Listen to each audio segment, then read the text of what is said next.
और सागर भाई जय मसीह की। कहाँ से आ रहे हो? प्रार्थना करने गए थे। चलो आज प्रभु के बारे में और बातें करते हैं और लोगों को बताते हैं, है ना? आइए।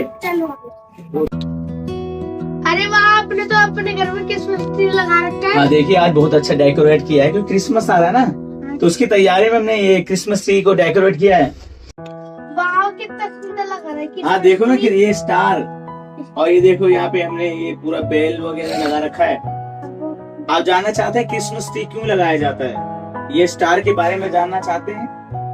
क्योंकि परमेश्वर का वचन कहता है कि हम जब स्टार को देखते हैं तो स्टार से ज्योतिषी को पता लगा कि यीशु मसीह ने कहाँ पे जन्म लिया है। तो मैं बाइबल से आपको बताना चाहूंगा। आप सुनना चाहते हैं ये कहानी परमेश्वर के वचन में जो लिखा है?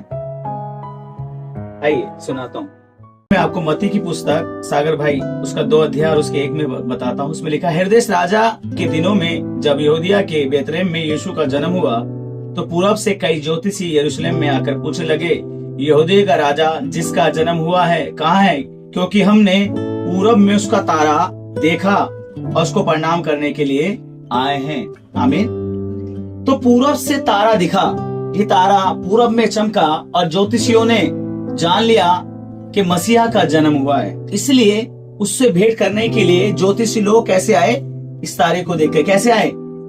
तारे को देखकर आए। उन्हें पता लग गया कि तारा जहाँ पे है, जहाँ चमक रहा है, वहां पे ही यीशु मसीह का जन्म हुआ है।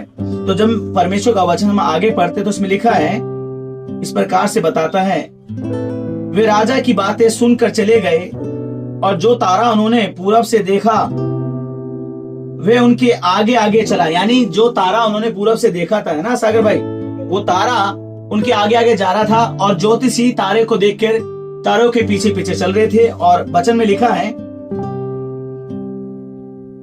और जहां बालक था उस जगह ऊपर पहुंचकर वे ठहर गया। उस तारे को देखकर वे आनंदित हुए। उन्होंने उस घर में पहुंचकर उस बालक को उसकी माता मरियम के पास साथ देखा और मुंह के बल गिरकर बालक को प्रणाम किया और अपना थैला खोलकर उन्हें गिफ्ट देना शुरू कर दिया। आमीन।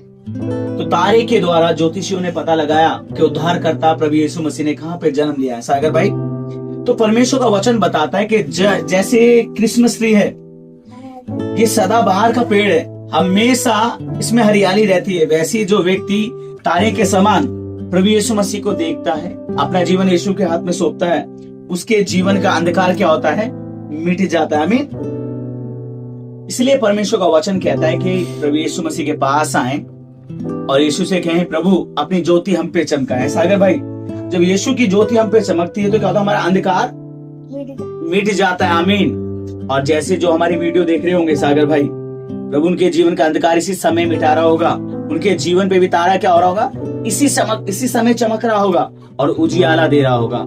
हम दोनों मिलकर आपको यही आशीर्वाद और आशीष देते हैं यीशु के नाम से कि आपके जीवन में उजियाला आए और क्रिसमस ट्री के जैसे क्रिसमस ट्री में हरियाली है वैसे आपके जीवन में हरियाली आए और प्रभु आपके जीवन में, परिवार में, कामकाज में आशीष दे, सर्वदा दे और उसका अनुग्रह आप पे बना रहे।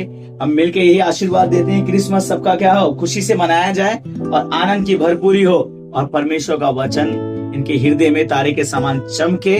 सारे रोग, सारी बीमारियां, सारे बंधन, सारे श्राप, सारी तकलीफें और सब प्रकार के अंधकार की शक्ति, तंत्र मन जाए तो ना सब क्या हो जाए? यीशु के नाम से मिट जाए। आमीन। परमेश्वर आप सबको आशीष दे और आप सबको परमेश्वर के हाथ में सौंपते हैं और ये क्रिसमस आपके जीवन में बहुत सारे तारों की चमक को लेकर आए। परमेश्वर के मुख का प्रकाश आपकी ओर चमके और आपका जीवन क्या हो जाए? प्रकाशमान हो जाए। आमीन।